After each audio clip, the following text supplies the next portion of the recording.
I deserve a good life. You know, and it's a difficult mentality to change, or like pattern in your brain to change, but you know, plant that seed, keep watering it, and even if you say it in those days where you're like, oh, I don't know if I do, the more and more you say it. It literally took me, one of my clients gave me a mantra that was, I love all of me, and there was always this little voice that was like, well, I don't.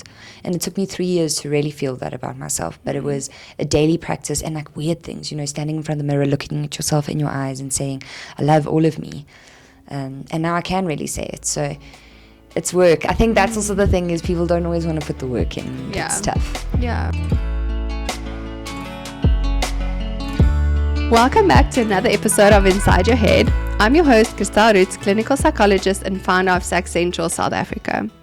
What you think, you become, you believe. This is our topic for today. These powerful words are a mantra that our guest, the Yogi Paige, lives with. With 16 years of experience and over 1,000 hours of yoga and meditation training, that's so much, Paige is definitely an expert in the health and wellness field.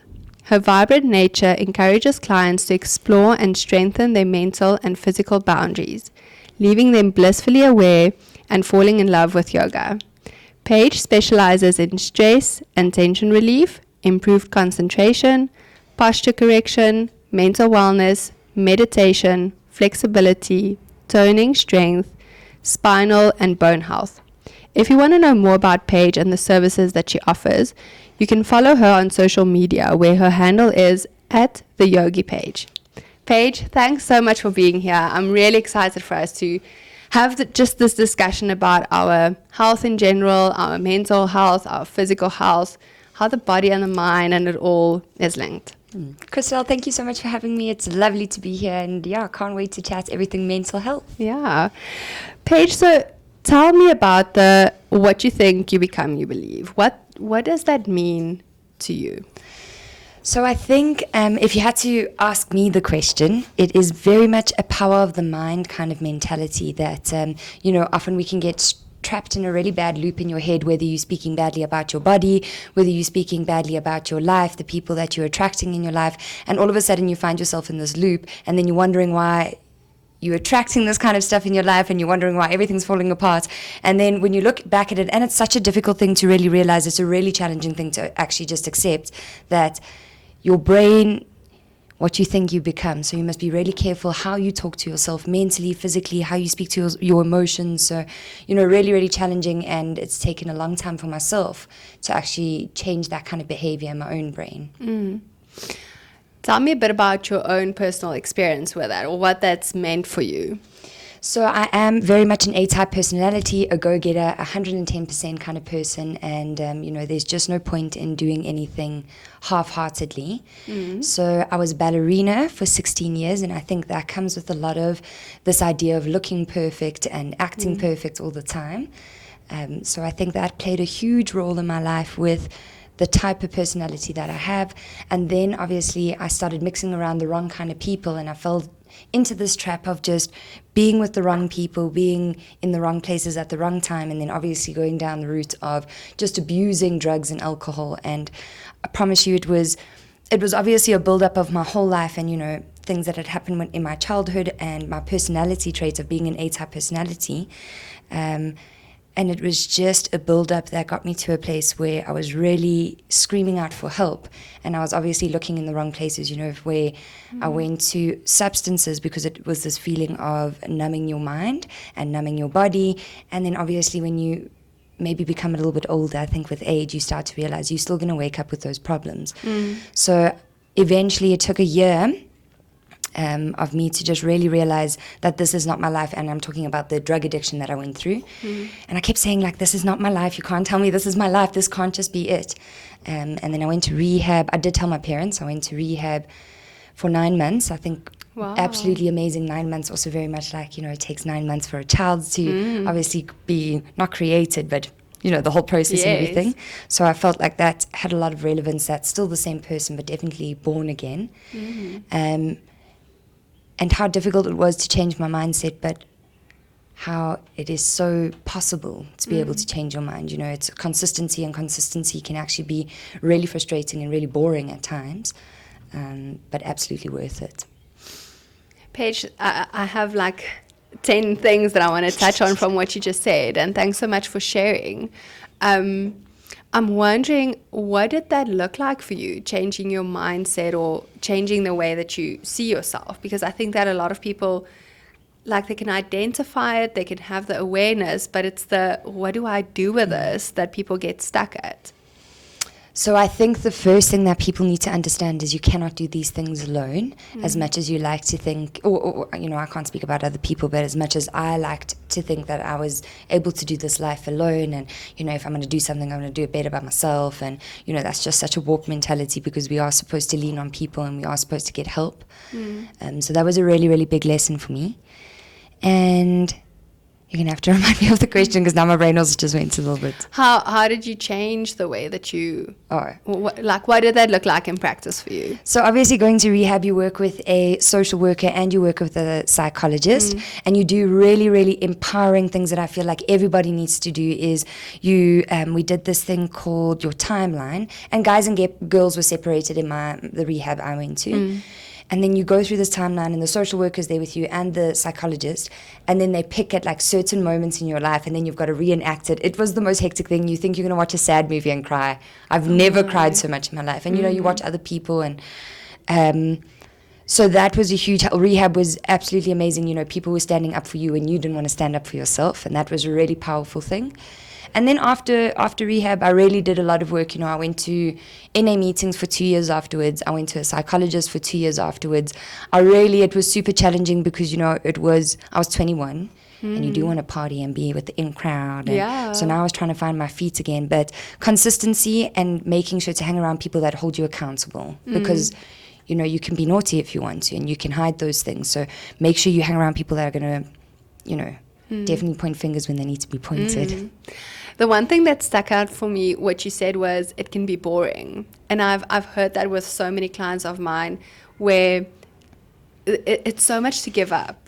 If you want to be disciplined and you want to kind of have this consistency, it's also often it feels like, but you're giving up the adventure, you're giving up the spontaneity, or I don't even know if that's a tongue twister for me, but like you have to give up a lot of those things, which people are really hesitant to do. But I guess it's also because you don't see what's on the other side, and what that means for your health, mentally and physically, if you have that consistency. I think it is very challenging. I think sometimes, and you know, there's so many scenarios in this kind of situation. You know, I can sit here and say that age plays a huge role in these kinds of things. And yes, for certain people, but for certain people it doesn't. You know, some people are in addiction for 40 years of their life. And I think it boils down to you as a human being and how desperately you want it. And I use the word desperately because you have to be so desperate. Like, you literally have to be on your knees and screaming and be like, okay, I don't want this anymore. I really don't. And it's super challenging. And, you know, life is hard. Life is hard. And like I said, it's boring and mundane. That's how I feel. Life is boring and mundane sometimes. But, you know, the way that I maybe keep the spice in my life is I'm very much an outdoors person. I want to be outdoors. I want to be in nature. And for me, traveling a big thing, you know, and I'm not saying international traveling only. Like, we've got so much to travel here. So being outdoors and, you know, I'm still an A-type personality. I can't say, if I'm dead honest with you, I'm not this healed, recovered addict in the sense of, yes, maybe with, you know, what is the word now? Narcotics. Yes. But I crossed addict in the sense of like being so extreme with work that for 5 years of my job, I was working Monday to Sunday, all day, every day. And I honestly feel like it's catching up to me now. But, you know, it's so challenging because it's about finding a balance. And, you know, I have it in certain parts of my life and there are other parts that I don't. So I'm still trying to figure it all out, to be honest. And I think that that's the beautiful thing, is it's a journey. It's you figuring it out, and you finding what are healthier things to be addicted to, or to like be obsessing about, or to be very rigid with, and what are things that's maybe less helpful, and things that's not useful for your health in general. We all, like, I think it's impossible to not do that at all, or to completely just change your personality. What is it that you you feel, well, for you, you mentioned now that desperation. What motivated you? What helps you to be so consistent and so just mindful about what you fill your life with? I think I've always been a go-getter kind of child, and I was always, when I did ballet, you know, I did really, really well, and A-type personality, I won't lie to you, and so I've always had that in me. I also come from, my dad and my older brother are both ex-army boys, so I come from like a very corporal, strict kind of way of thinking, and I think that really helped me with, these are my dad's words, straight out of my dad's mouth, if you can think yourself sick, you can think yourself better. And also, just another thing, when I was going through my addiction, and you know, it was a year of my life, so I think I was in the stage of really abusing it, but there were just moments where things were so hectic, you know, simple things, being a woman alone in your car, getting stuck without petrol and not having money to put petrol in. Like those kinds of things were happening. And always things breaking around me, like the washing machine, always losing things, always locking myself out of the house, locking my keys in. You know, these chaotic things were happening around me all the time, but it was because I was so chaotic. Again, I feel like I just went completely off track there. But so did the safety or the realization of, listen, this is actually not good for me, was that part of what motivated you? The biggest motivation was that this cannot be my life. You cannot tell me I'm going to be a drug addict for the rest of my life and you're going to live like that. I promise you, I had that thought over and over in my head. And again, I think it boils down to, no matter how beaten up my self-esteem was or how I viewed myself, like deep down in my heart, I really felt like I deserved better. So that helped a huge amount. Yeah. I think that obviously, like if we think about, I want to say more extreme scenarios, like being a substance user or being in danger, like in any way, physically, emotionally, like when there's the extremes, when people hit rock bottom, I think that that's such a big wake-up call for a lot of people. So often with substances, even when someone almost, like when you're in an accident and you almost kill someone, or you are almost killed, or you get arrested, that's often a big wake-up call for a lot of people. But I wonder about the times when we are in the in-between. Like if I think about myself, I struggle so much to commit to being healthy, to just eating the right things, to being active. And it's so hard because you're not going to get to that necessarily. You might have a health scare or something, but you're not necessarily always going to get to the extreme. And so there's not that desperation that motivates you. And I wonder what your thoughts are about where that motivation then comes from, or where people find that.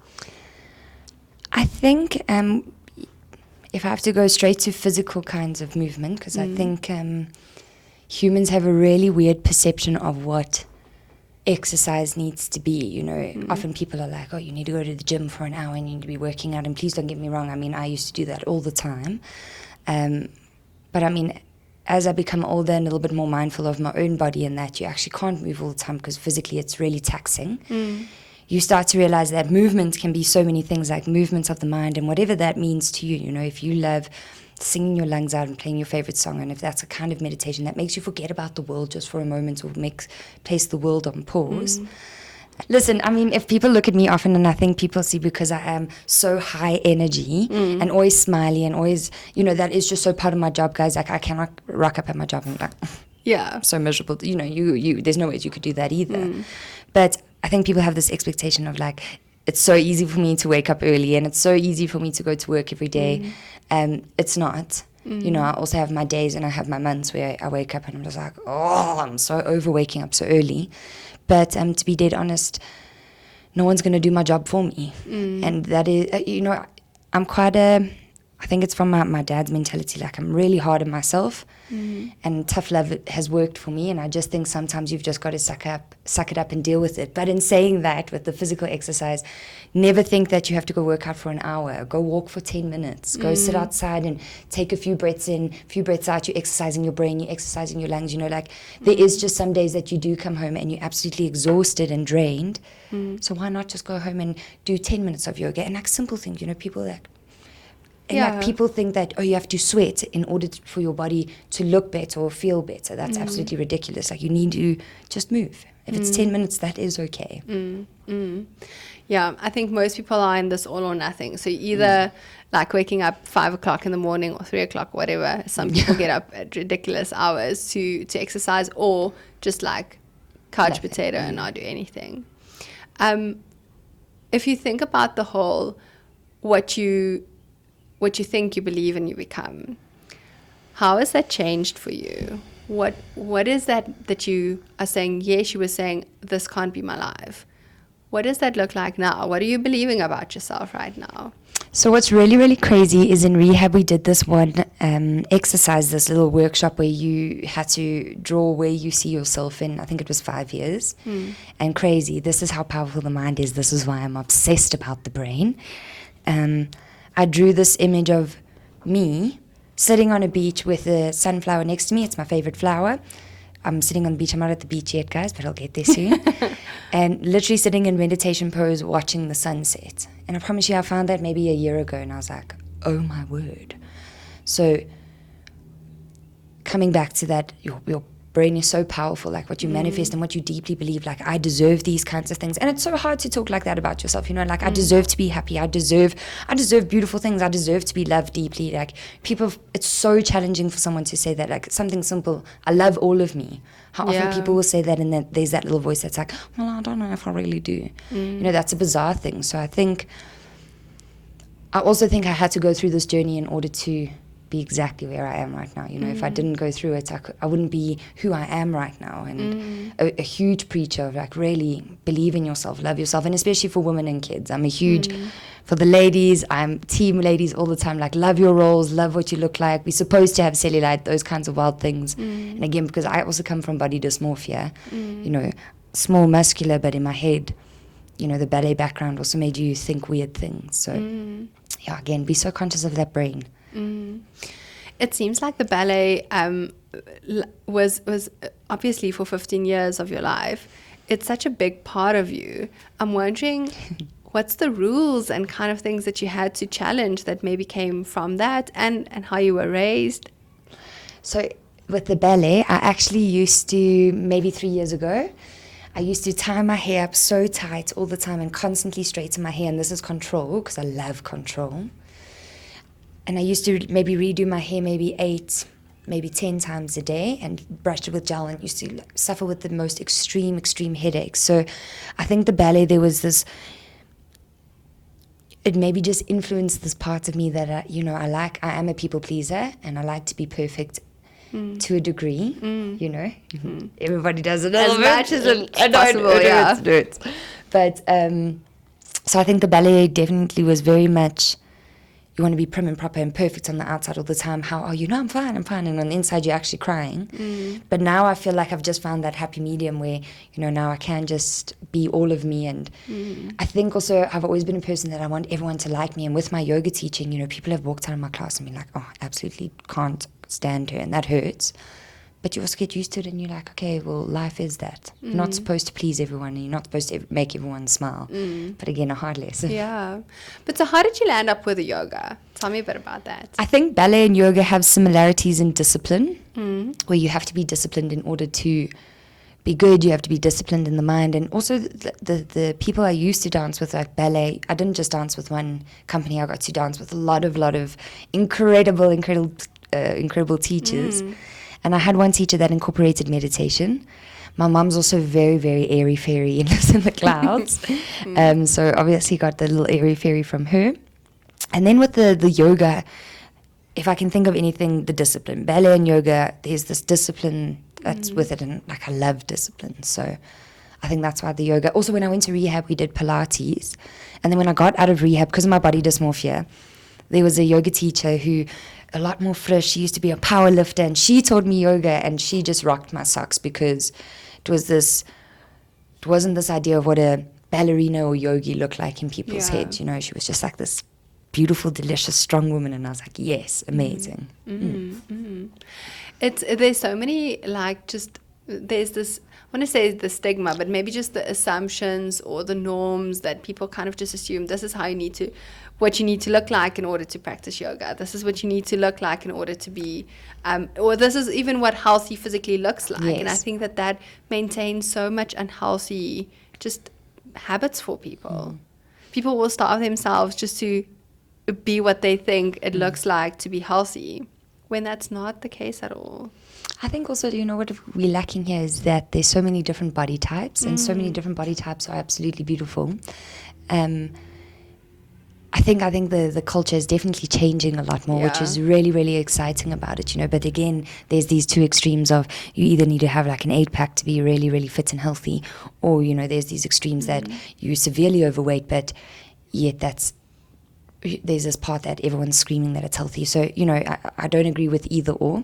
I say that, but I'm an absolute extremist with, if I'm going to do a proper photo shoot with some of the strong girls, believe you me, I'm going to diet hard and I'm going to make sure I go in there looking good. Yeah. But definitely getting to a place where my mind is speaking to my body differently because of the ballet. I used to stand in front of the mirror and like see where I can lose weight. It was crazy. And I mean, I'm small.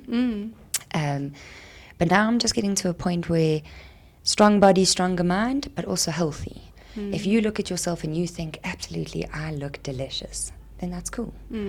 So there is a shift happening, which is really, really cool. And I think the shift also needs to happen in your own head, Get off social media and get off all those pages that show you what you should be doing, eating this. I mean, it's just crazy. Yeah. And it's a lot, there's so much to life already, and now you must be eating at this time, doing this, you must be eating, and it's just crazy. Paige, but so if you think about focusing on your physical health, how do you think does that impact someone's mental health? And like, what's the links that you've seen? Obviously, this is what you work with every day.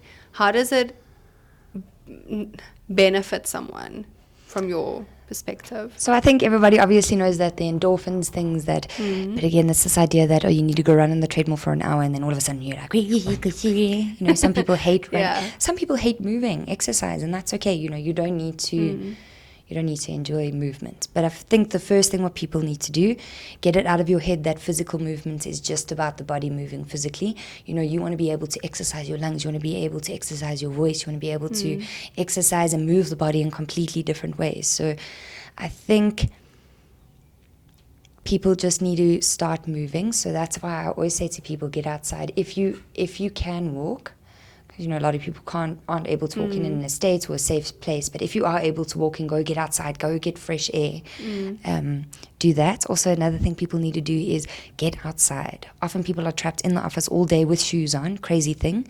Go outside, stick your tongue out to the sun and be like, it sounds absolutely crazy, but an opera singer told me this in rehab once. Yeah. So tell me more about it. Yeah, he says that you need to get sunshine in your throat. And also I'm busy with this Gutology podcast, and they said that you need to do that first bit of sun in the morning. Get your shirts up and get the sunshine on your belly because it's so good for gut health. And gut health is directly related, obviously, to your brain, and there's a lot more studies about that. So, there's so much to physical movement than just go to the gym, go walk, go walk, but also maybe go, if you can't walk, guys, go play your favorite song and jump around for 5 minutes. It sounds so stupid, but why not? Also, another thing I want to say is people need to get upside down, because a lot of times people come home with all their drama. Yeah. I'm also guilty of that, I'll be like, this client was so difficult today. So try get upside down, whether that's a down dog, and especially if you have kids, like make it fun, you be a little bit childlike. Movement is not just, movement can be 5 minutes. 5 minutes, and literally, if you can, get up, kick your legs onto the wall, get into a handstand, if you can, or like walk the legs up, let the blood flush out into the brain, come out of it, and I promise you're going to feel better. Or like teach people how to breathe properly. Exercising is so much more than just a physical thing. What is it about being upside down? So actually, you get your vestibular. Yeah. So it's part of your senses. And getting upside down is literally, so the idea of it is flushing your brain out physically, seeing the world from a completely different perspective. And they say that like because of that like little flush, it's all about releasing. So you're flushing whatever's going on. So they say often if you're stuck at work with a project or something, get into a handstand or get upside down and then get back into it. That's amazing. Cool, hey? Yeah, that's very cool. I think that's a thing with just our environment and our bodies that we really underestimate the power of. Like, it sounds, okay, I'm going to go outside, get a bit of sunshine. What's that going to do? But do that consistently. Like, we have all of these resources that's there that can feed us, but that we're not even using at all. Or like, do something upside down. That, like, I'm going to try that. Yeah, you must. It sounds, please. Yeah, that's amazing. Yeah, I think also just, you know, people are, we're trapped in an office all day, and you do get, and that's the thing. That's why I think people enjoy my yoga, because I mean, I swear my yoga and it's very relatable. But there is days you get home and you're like, I couldn't think of anything worse than to try exercise right now. Yeah. So instead of that, go exercise your brain. Go sit outside with the moon without your cell phone. My goodness, guys, get rid of your cell phones. And I'm so guilty because my work is my cell phone. Yeah. Put your phone away and literally sit for like 5 minutes. And if you've got a partner, or you're living with parents, or you've got a pet, go sit with them as well. Enjoy their company for literally 5 minutes, you know. And that's also another thing. People love excuses. Yeah. Oh, I can't, but you do have 5 minutes. I think that's the thing that I love about what I'm hearing from you, Paige, is, as you said, the tough love is something that has worked really well for you. I'm always like the opposite of tough love. If someone gives me tough love, I'm out of here. I'm like, no, it's too much. I need the warm and the fuzzy and the everything. But I think it's so necessary to sometimes be real with yourself and to stop making excuses and to admit where, like, this is my own responsibility. This is something that I need to prioritize. I think that's a big part of the consistency is the minute that it gets difficult, we kind of go, well, this is difficult, so I'm not going to continue. I also think, you know, don't beat yourself up, specifically when we're talking about like physical exercise. This is my job, you know, I need to look good for my job, and I want to look good for my job. Yeah. But you're disciplined in completely different ways than I'm disciplined. So, you know, you just need to tune that discipline in a different way maybe. And also there is just some days where, believe you me guys, like, meditation is so good. And again, I say meditation, what I really mean is just breathe. Put your phone away, close your eyes, take a few breaths in, a few breaths out. And there is days that I really don't want to do it, but again, it makes you feel better. So let's say you do 5 minutes of breathing, you do silly little turns, whatever you want to do. I promise you it's going to make you feel better. Do one down dog. It will make you feel better. That's why I say, like, I think there needs to be a huge shift for more normal people who are not in the sport industry, that movement is not that. Yeah. Movement is not about sweating. Movement is about making your body and your brain feel healthier. What are things, though, and I know that there's probably, like, obviously there's 10,000 of different avenues that people can go, but I'm wondering from your experience, what are easy things that you've mentioned a few now, but I think that's also something that I struggle with, and that probably a lot of people struggle with, is I hear, do some breathing, do some meditation, do some movement, but then I'm like, I have no idea I don't know what to do. Yeah, like, I have no idea where to start. So if you think practically, what are things that you find very helpful, or that you've seen are maybe more manageable for other people to start off with? Cool. So a really cool meditation, especially for people with busy brains. So remember, I'm a really, really busy person. This is why I do these extreme things, to really challenge my brain, because I'm all about challenging the mind. So I did 10 days of silence. You would think, you would think, I really thought I was a lunatic. I thought I had to go and be booked in because of your brain never stops. And then you realize how often the brain distracts you, and how often it just goes in this tangent, and like you get lost in these thoughts and these feelings, and then nothing actually happens about that thought. So one of the best meditations you could teach yourself, so be conscious maybe tonight when you go, there's two things. When you shower, be conscious how busy that brain is. It's crazy. And how difficult. Guys, also another thing I want to say is, a busy brain is a beautiful brain. There's nothing wrong with a busy brain. It's just different. Yeah. And, you know, don't shout at it. Don't get angry. Don't swear at yourself, because it's normal for your brain to be busy. It should be busy. But so be conscious of how busy you are in the shower, and the first thing when you go to bed. One of the people's hardest. Also, put your phones away at night, please, guys. Please. But do breath work where you 1, 2, 3, 4, and you're literally going to do that to 10. And you start again. And what's really crazy about this kind of breath work is it's boring. Yeah. But life is boring. So get over it and stop sulking about it in your brain and being like, oh, well, I can't concentrate and I can't do this. Okay, but calm down. Close your eyes, start again. 1, 2, 3, literally to 10, and do it over and over again. And then you just want to get to a place where you're able to, let's say, count 1 to 10 without any distractions. And then all of a sudden it's exciting because your brain has been challenged and you can do it. And then you're going to go 1 to 10, 1 to 10, all of a sudden no distractions. So you're not getting distracted at 6. So what's really exciting about those kinds of things, it's a mind game. Yeah. You're challenging your brain gets used to it, all of a sudden your brain's getting better, and what you're doing is you're creating space between thoughts. You're not telling your brain to shut up because it's not going to. Yeah. You create space, baby spaces. And then another thing with movement, a really cool thing to do is watch children. Go watch a kid. Watch them on the grass. Go do they do a cartwheel, even if they look like an idiot, even if they fall over, they try to do a handstand. So I know that might seem like a big deal for people, but the minute you challenge them to do something like a handstand, where you know, like how we used to in school, like stand and kick your legs, all of a sudden the mindset goes like this sometimes with certain people. Oh, there's no ways I can do a handstand because I'm absolutely overweight and I can't hold it. Or I can't do a handstand because I'm going to fall and snap my neck. I'm there telling you can do a handstand. All of a sudden you do a handstand.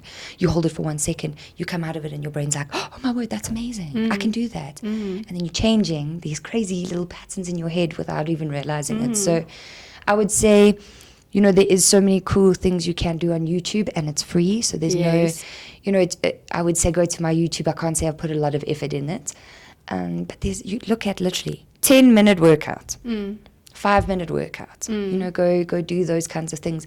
And if you're not a YouTuber, like I say, you know, you've got to just, I mean, in Myanmar, it's close to Thailand. They literally stand on the road and they just like do this with their hands and they swing and they just lean from side to side.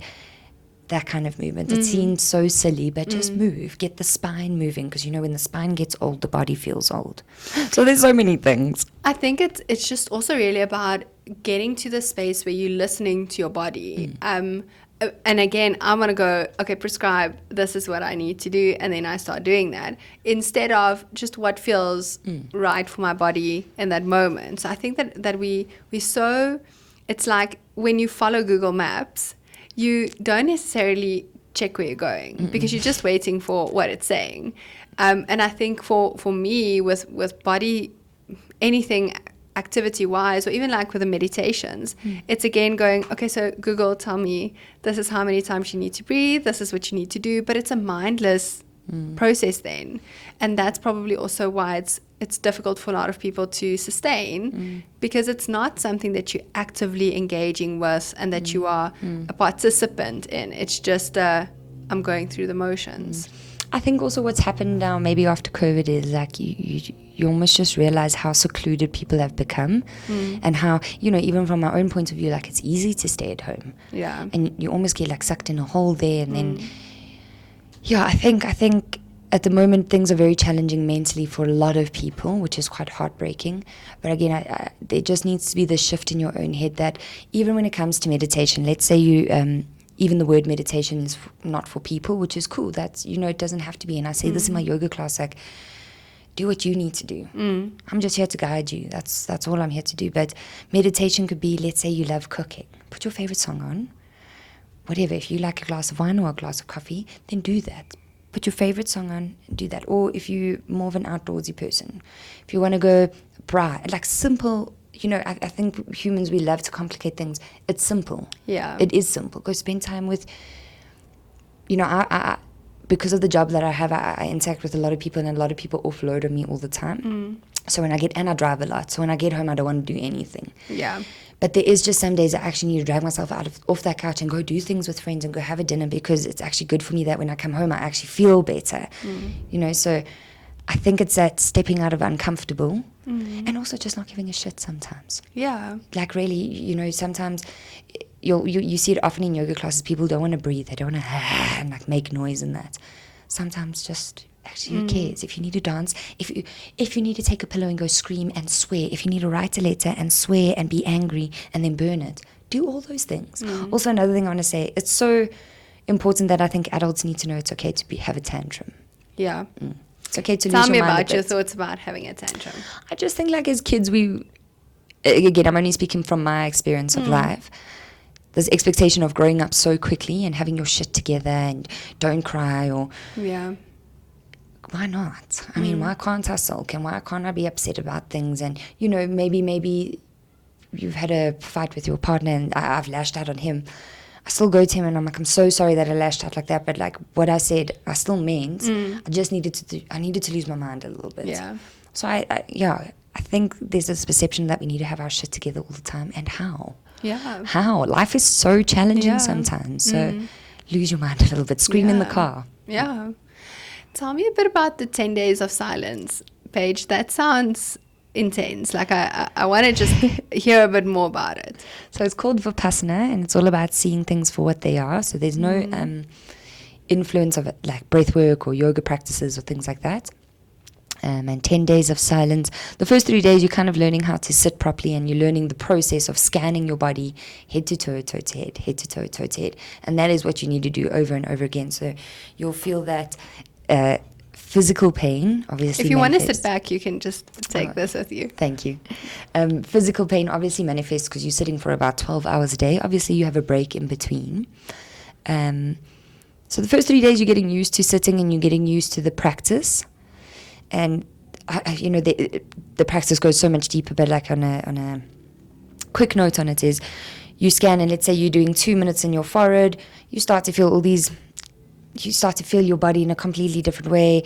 But then let's say you're here by your forehead, and my back died. I couldn't believe how sore my back was, and like pain, but they say to you, okay, but you must stay in your forehead and not focus on that pain.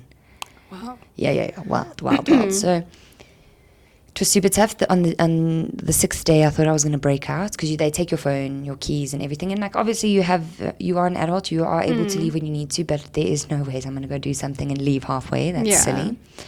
But yeah, I thought I was a lunatic. I'm not going to lie to you. I thought I needed to go and seek help because I had crazy dreams, just crazy. And you realize how your brain is just so busy all the time. So at that time, it was like 3 years ago that I went. I just started seeing my boyfriend, and in my brain I was like, I'm going to go there and I'm going to find him in bed with another girl, and then the brain would just carry on with that story, and then like you could feel your emotions are revving yourself up. And I used to sit and be like, oh my word, it's crazy. It's absolutely crazy. So that was a really, really powerful thing. I think you need to be careful of things like that, though, because I think if you're in a bad headspace, I don't think you should be doing those kinds of things, because you can think yourself sick. But a lot of power came from being quiet for 10 days, you know, and not getting influenced by people, seeing, you know, also just trusting yourself that you actually do know what you're doing and you have got answers inside of you. So that was a really, really powerful thing to go through. It's so important what you're touching on now, Paige, is the trusting yourself. I think if we go back to the whole what you think, you believe, you become, it's so important that you trust that I'm capable of these things, that I want for myself, that I'm actually worthy, as you said, like to trust that I would know what I need, because I think it's so tough to trust that I would know what I need. And I think, again, coming back to that word of deserving, I deserve a good life. You know, and it's a difficult mentality to change, or like pattern in your brain to change, but you know, plant that seed, keep watering it. And even if you say it in those days where you're like, oh, I don't know if I do, the more and more you say it, it literally took me, one of my clients gave me a mantra that was, I love all of me. And there was always this little voice that was like, well, I don't. And it took me 3 years to really feel that about myself. But it was a daily practice, and like weird things, you know, standing in front of the mirror, looking at yourself in your eyes and saying, I love all of me. And now I can really say it. So it's work. I think that's also the thing, is people don't always want to put the work in. It's tough. Yeah. Tell me a bit about what that looked like for you, or what that still looks like for you on a daily basis in terms of changing the way that you think about yourself. Is it affirmations? Is it repeating things in the mirror? Is it writing notes? Like, I'm wondering, what is that looking like for you?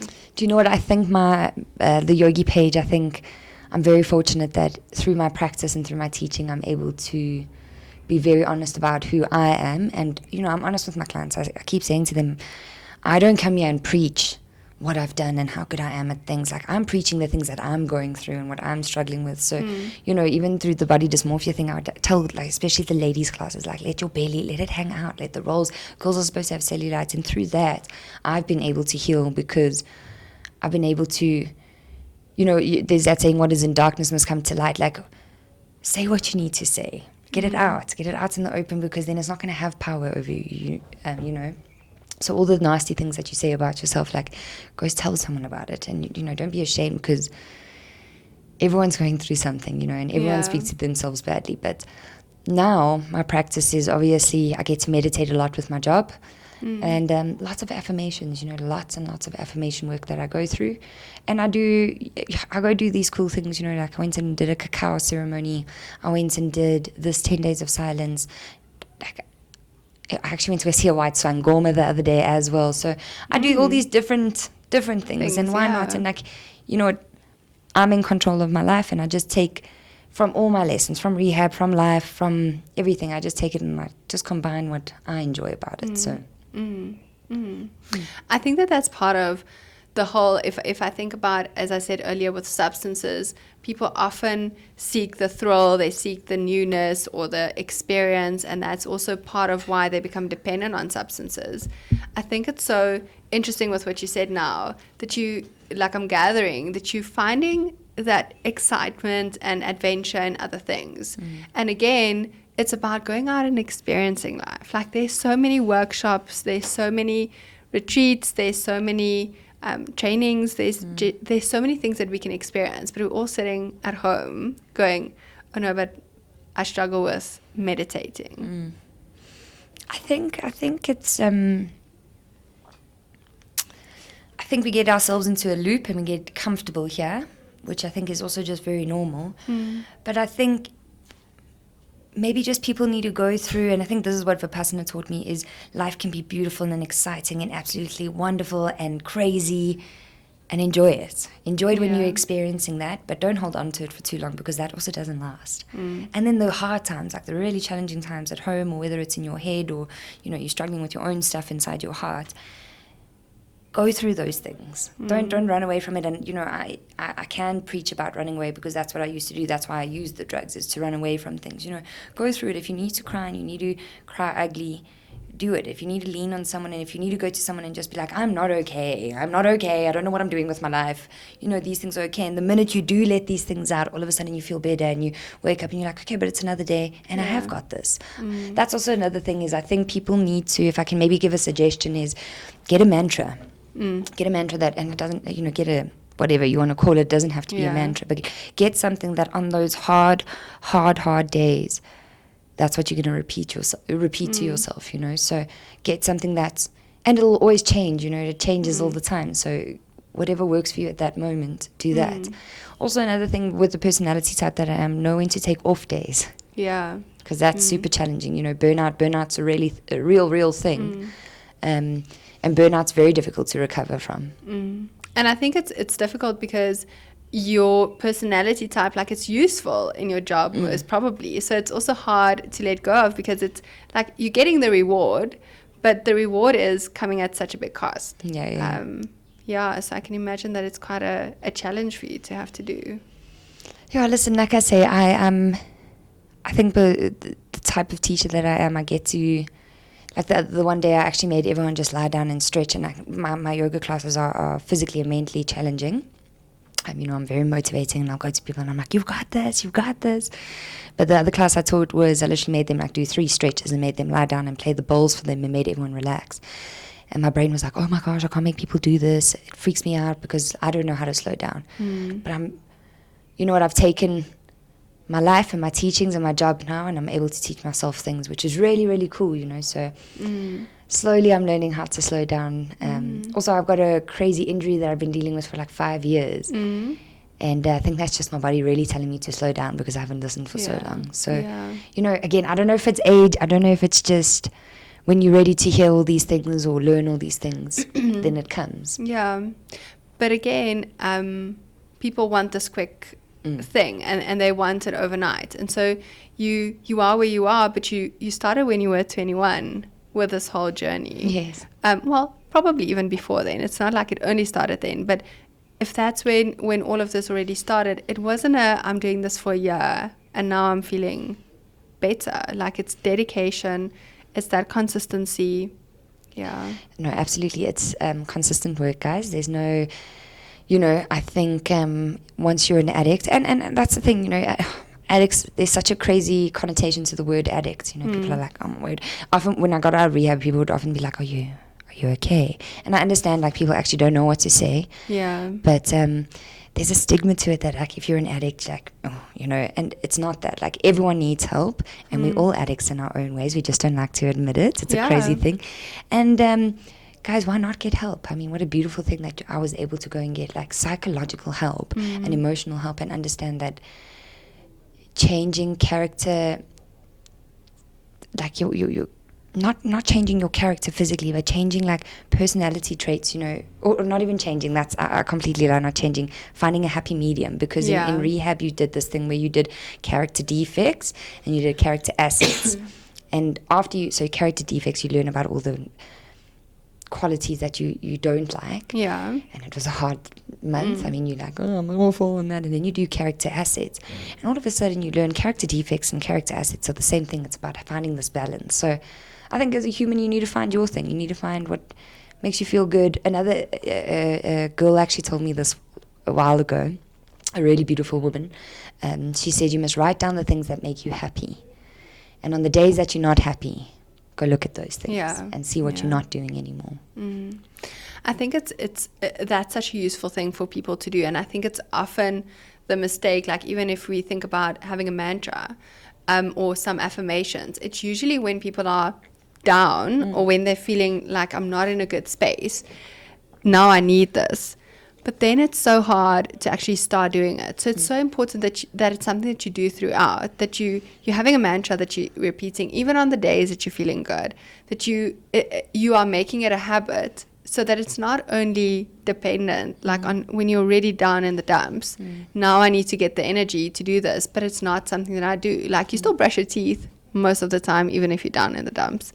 Sometimes even that can be hard for people, but like, it's a habit enough that you'll automatically still do that.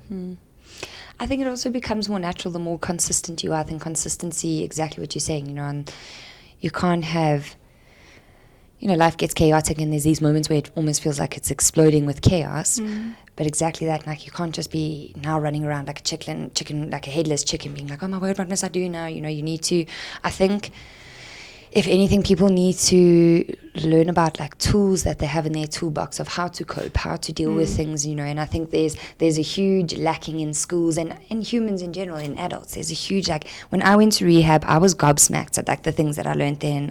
When I got out, I was like, everyone needs to go to rehab because you learn so much about yourself, and you learn about these things of, like, oh, this is how I was coping maybe when I was a kid.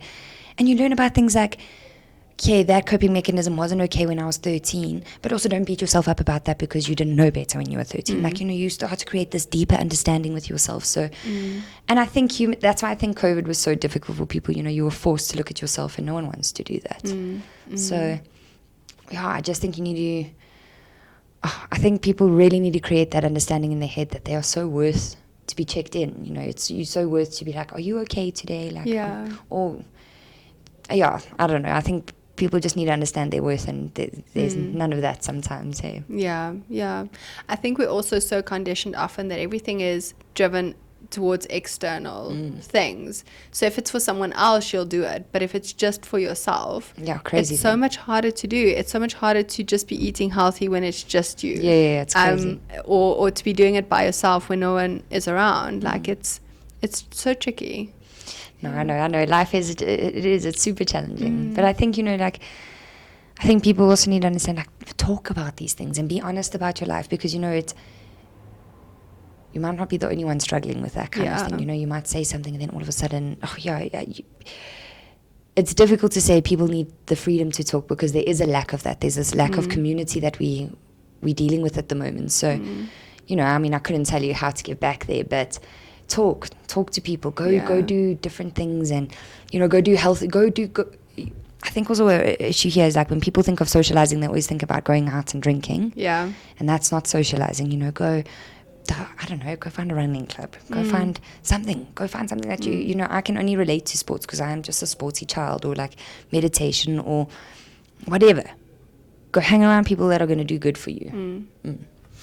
I think it's just also so meaningful, and thanks so much for sharing your experience with addiction, Paige, because I think people often, they don't realize how much coping mechanisms or things there is to put in your toolbox. Like a lot of people won't think that yoga or meditation can be a tool that can help them to deal with addiction. Or like physical exercise, that's a way for you to channel a lot of this energy that you're sitting with, that's like built up emotions, that's frustrations, that's things that you need to work through.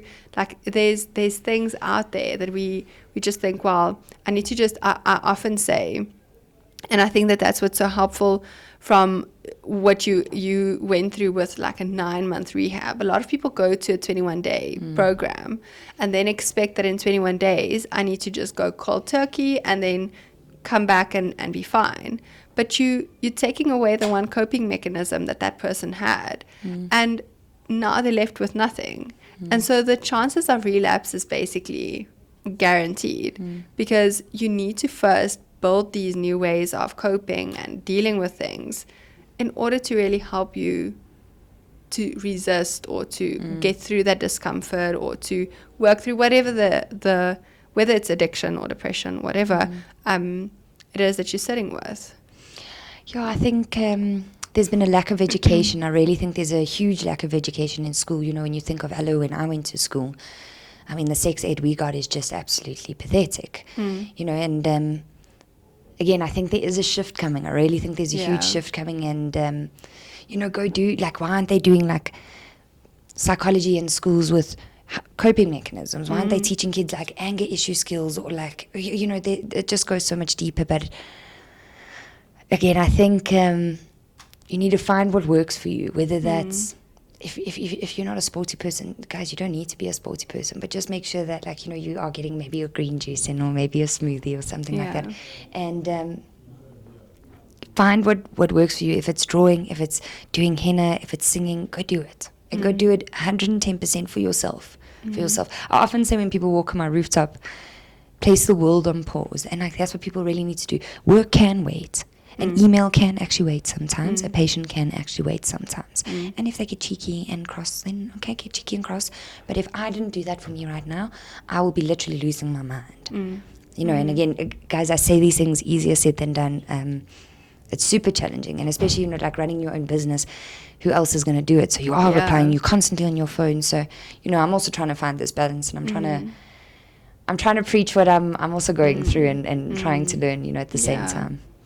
But there's so much, like I'm just hearing from you, Paige, this bravery of like just facing life and experiencing it, and facing difficult feelings and accepting and going through them. And it's not saying that it's easy, but I think that that's what we need, is the sense of like, I can do it, I can survive it. It's not going to be comfortable, it's not going to be fun, it's not going to be something that I necessarily want to go through again, but there's a sense of, and I can hear that just in everything that you say. There's just this bravery of like just facing yourself and life, which is really, it's beautiful to hear. Thank you. I just think, I think we underestimate ourselves as humans.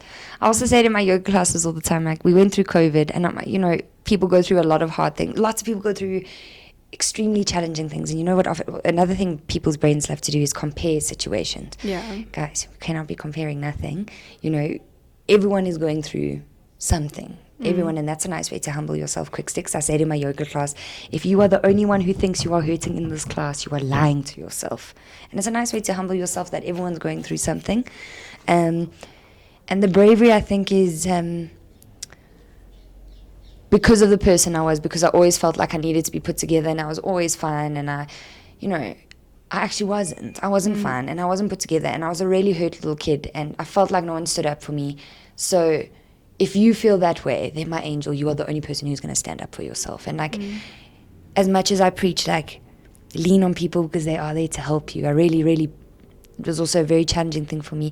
You've also got to back your own back. You've got to be your own cheerleader. Like, I actually recorded a video the other day, and I did this amazing handstand, and it was the first time I did this handstand, and as I got out of the handstand in the video, I'm like, girl, you're amazing. But you should be talking to yourself like that. So again, I think, you know, mentally changing waves in your brain is so difficult because of how you've wired that brain for so long, and now you need to make that change. And especially as an adult, it's hard work. But again, I came back to that. It's so worth it. You are so worth the hard effort. Paige, the last thing that I want to just also touch on is what kind of, obviously you in rehab, you had experience with seeing, there was a social worker, a psychologist, and you said that you continue with your psychotherapy or that journey for 2 years. Was that part of the whole changing your thinking? I'm thinking like there's a CBT approach that people will often follow, where it's like very much your thoughts impact your emotions and impact your behavior. Was that part of your journey, or kind of where did the psychology fit into all of that? So what was really, really cool in the rehab, my psychologist, she actually had the same name as my mom, which was crazy. And she was the sassy and took no shit woman. And I loved her. She took, because like, I can hide things very, very well. Well, and when I say that now, I'm talking about nearly 8 years ago when I went to rehab. I was very good at masking, and I think that was the ballet. And she just drove me. And I also cannot tell you, I've always really struggled to cry. So in rehab, they used to be like, please, Paige, go into the other room by yourself and go cry. So I'd had to start doing those things. And then when I got to the psychologist, she wasn't specialized in drug or addicts and that, but she was soft and gentle. And I don't come from soft and gentle. When I say that, I mean like that's just how I was brought up. And she was amazing. And all she did, she let me talk, and she was so cute. Like, the one day I remember saying, you know what, this bugged me and this and this, and I wrote it in my diary, and then I was fine. And so she's like, oh, so we wrote our emotions on the page and you were fine. And I was like, and I needed, like, she was just the right person for me. She was the right person. She was kind. She was gentle. She was quite playful with me, and she just worked, So it was very much a place where I was able to go talk. And often, what I always say, I always used to say I'm fine, and it was just such a nice space to go there and be like, you know what, I'm actually not fine. I'm not fine. I think it's obviously people have different approaches in therapy and people have different experiences, but I think that's the thing that's also so helpful, is to understand you might not have a therapist that's preaching that, or not preaching, but like practicing, okay, let's focus on what you are saying to yourself and we're going to change that, and like have that specific approach. But it's something that you can do by yourself, because you might need a space that's more holding and containing and maybe more warm and gentle. And you're doing that on your own. So it's not just dependent on the people that you are seeing. It's something that you can access by yourself as well. So a lot of people, they speak about that feminine and masculine energy. Yeah. So for me, very masculine, a go-getter head, always very blunt as well. And I don't know, the older that I'm getting, I really want to tap into that more feminine side of me, because I haven't nurtured my own inner child for so long. So, I really want to get into a place where, I get to a place where, and I'm sitting here and I'm talking these things, and I do just want to tell people that, like, at the moment, I'm busy doing work with a breathwork coach, because I feel like my body's storing anger again from my past and that. So the work is continuous. It never, it's not this, even when I went to rehab, I was like, magic, 9 months, I'm going to heal. And then there's the same things I'm still getting angry about. So continuous work. And again, it's so tough, but life is that. And we keep moving, we keep breathing no matter what. Do you have anything else that you want to add before we end off? Any final thoughts, anything that you want to put out there? If anything, I just want people, if they listen to this, if they can take anything from this, like, understand your worth, and you really are just worthy. Like, you really need to believe that, and if you don't, you can really slide into my DMs and I'll help you. That's such a lovely invitation. Paige, thanks so much for being here, for sharing some of yourself with us, for just sharing this space with me. I'm really excited. I feel like I got to know you a bit more, and I'm excited to just follow you, see where your journey goes, and to really take some of this into my own life as well. Thank you so much. Thank you so much for having me, and also I love talking, so thank you. Thanks, Paige. If you enjoyed this episode, please make sure to follow or subscribe on your desired platform. I will be so grateful if you are willing to take the time to rate this podcast so that you can continue to learn more about various topics related to your mental health and well-being. Please also remember to subscribe on YouTube or follow us on Instagram, Facebook, and TikTok.